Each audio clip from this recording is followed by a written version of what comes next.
Flur has some of, if not the best fragrance slash body mists of any fragrance house, and No, they're not paying me to say that. I've heard that their fragrance mists have a higher concentration of parfum than your average body mist, so they perform a lot better. And in my experience, many of them perform like an actual perfume, which is pretty incredible considering how affordable they are. Not all Fleur fragrances are made equal, however. So today we're going to be ranking some of their most iconic fragrance mists from worst to best. I would like to preface this video by saying that I'm only going to be ranking the ones that I actually own, and so I'm not going to be including any of the ones that I'm not so much of a fan of. So for example, Vanilla Smoke or Coconut Skin. And with any ranking video, I'd also like to put out the disclaimer that if your favorite fragrance happens to be on the bottom or ranked very low on this list, to please not be offended or feel like I think you have terrible taste in perfume. I think we all just smell things differently, and there's beauty in that, so please continue to enjoy whatever works best for you. If you are new to my channel, please make sure to subscribe, and as always, if you're coming back, thank you so much for being here and supporting me. In the number 7 spot, we have Mango Mood. So I've owned this fragrance for like 2 years now, and I don't think I've worn it a single time besides the initial wear test. This isn't like a bad fragrance by any means, but it's just very boring and unspectacular to me. It really just smells like a cheap fruity body mist, which to be fair is exactly what it is. But I feel like I expected something a little more rich and decadent since it has notes of vanilla elixir and brown sugar in the base, but I really don't smell any of these gourmand notes even as the fragrance dries down.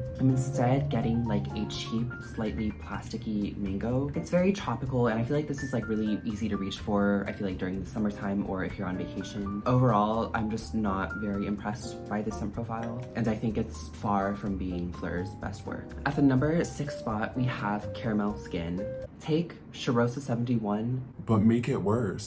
Caramel Skin isn't even like a bad fragrance per se, but it's just like inferior to Charosa 71 in every way except for maybe performance. This kind of smells like if you took the warm, buttery, toasty, nutty, vanilla kettle corn kind of smell from Charosa 71 and replaced it with a plasticky, slightly screechy caramel and burnt rubber smell. It isn't as like decadent as I had hoped. It's a very like synthetic smelling caramel. I think you really have to love caramel as a note to enjoy this fragrance, which I personally don't. So why I bought this in the first place, like, I couldn't tell you. That being said, I find this to be a much more interesting scent than Mango Mood, which is why it's ranked a bit higher. I think it's rare for fragrances to smell this caramel heavy without having very much vanilla. That's maybe where the fragrance actually struggles, because it has so much of this like thick, dense caramel without a soft, velvety vanilla to kind of like balance things out. And so it ends up smelling just kind of burnt and plasticky. I don't necessarily think that it's a bad scent, but I think it's made for a very narrow audience, and it has qualities that many, including myself, would find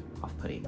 At the number 5 spot, we have Vanilla Skin. And if you've watched any of my previous videos, you'll know that like I am not sure if this is like completely authentic. I bought this off TikTok shop, and for the record, like I've never had any sort of like authenticity issues from purchasing fragrance from TikTok shop, except this one arrived in a clearly very like different bottle than Fleur's typical fragrance mist. Yeah, I don't really know. That being said, I have smelled Vanilla Skin like in a physical Sephora like multiple times, and it smells pretty much the same, so we're just gonna go off of this. Vanilla Skin is what really made Fleur take off as a brand. It had this huge moment of virality on TikTok and is still by far their most popular fragrance mist. The only reason it's a bit lower on my list is really because of how wildly popular and successful it is, like so much so that this scent DNA I think is so overdone and kind of redundant nowadays. There's nothing about this scent profile that is super extraordinary, but I think what it does well. With Vanilla Skin, you get this very simple, sweet vanilla that smells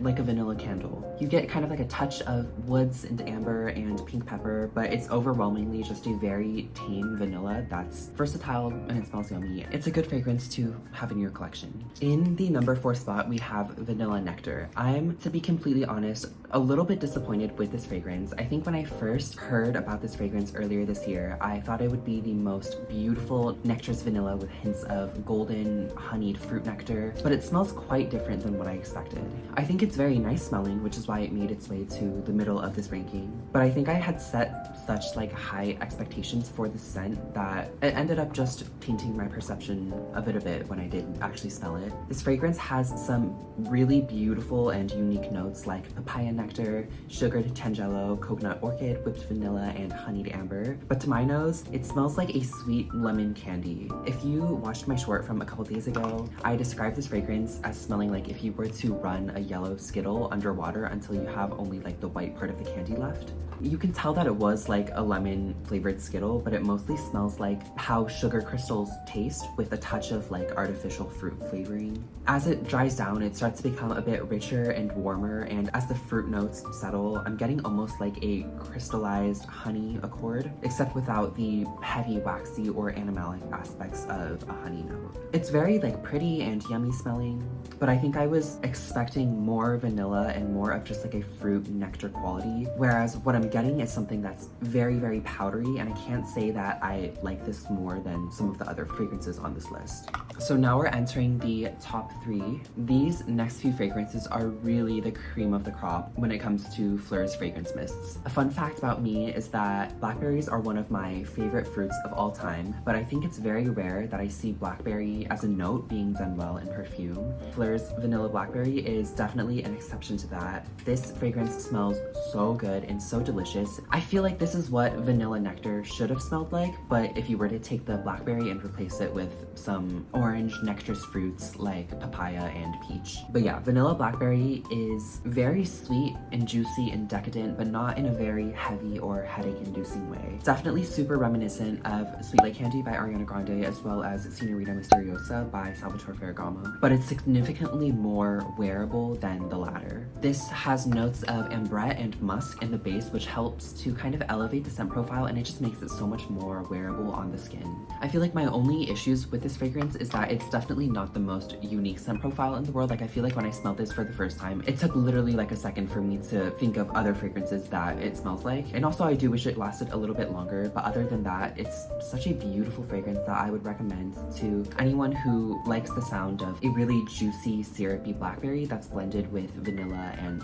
sweet musks. But yeah, that's Vanilla Blackberry at the number 3 spot. Now moving on to my runner-up for the best Fleur fragrance mist. I was a little bit skeptical when it came to Kashmir Skin because so many influencers were being sent this fragrance for PR, and honestly, there are very few creators that I trust wholeheartedly because there's always an incentive to lie or exaggerate your opinion, especially when you're on a brand's PR list. That being said, I can in fact confirm that Kashmir Skin is such a well-done fragrance mist, like easily some of Fleur's best work yet. This fragrance strikes such a good balance of being sweet and gourmand, but also really cozy and comforting. And that's just like what I love about a fragrance for everyday wear. It has some of my favorite fragrance notes in the world, like almond, cyclamen, cream, vanilla, and ambrette, and they all blend together so beautifully to form something really delicate and that's just so like easy to reach for. Kashmir Skin to me is like a more tame and wearable version than the number 1 fragrance on this list. No, yeah, I adore this fragrance. It's so soft and powdery and musky, but also sweet and creamy and very well done. I think it was a tough choice between this and the number 1. But with that, I've come to realize that this is a bit of an unpopular opinion, but Heavy Cream is the best fragrance that Fleur has ever released. And this is a hill that I'm willing to die on. This fragrance mist is so good that it made my top 5 all-time fragrances video that I made earlier this year, despite it just being a fragrance mist and not even like an actual perfume. I think that the main issue that people have with this fragrance is that it's too sickly sweet and can come off headache-inducing for some, which is like a totally fair critique if the fragrance has that effect on you. For me, I've never found the fragrance to be super suffocating. I've never gotten a headache from it. I think that it wears so delicately in spite of how overwhelmingly rich and decadent this scent profile is. And I really mean when I say that this is as gourmand as you can get with a fragrance. This works so well with my skin chemistry and it wears really beautifully, which is not something that I expected from a fragrance that is as lactonic and vanilla heavy as this is. I think also uncharacteristic of a true gourmand is how just well this perfume performs. This seriously lasts all day on my skin and leaves such a beautiful scent trail, which is just crazy. Like, this is just a body mist. Fleur really did their big one with this one, and I don't think that they're going to be able to top it anytime soon, at least in my book. If you haven't smelled Heavy Cream before, I would just envision the most decadent vanilla mousse and whipped cream with a lot of sweet marshmallow. At the same time, there's this like beautiful lemon sugar note in the top that gives it a fluffy, airy, and slightly sparkling quality that prevents it it from becoming too dense or heavy. It's a very photorealistic whipped cream scent that somehow works so well as a fragrance, and I think that's what makes it so special and well deserving of the title of Flur's best fragrance mist. That concludes the ranking of the Flur fragrance mists in my collection. Definitely let me know your thoughts and your personal top 3 if you have one. Thank you all so much for watching. Make sure to like the video for the algorithm because YouTube hates me.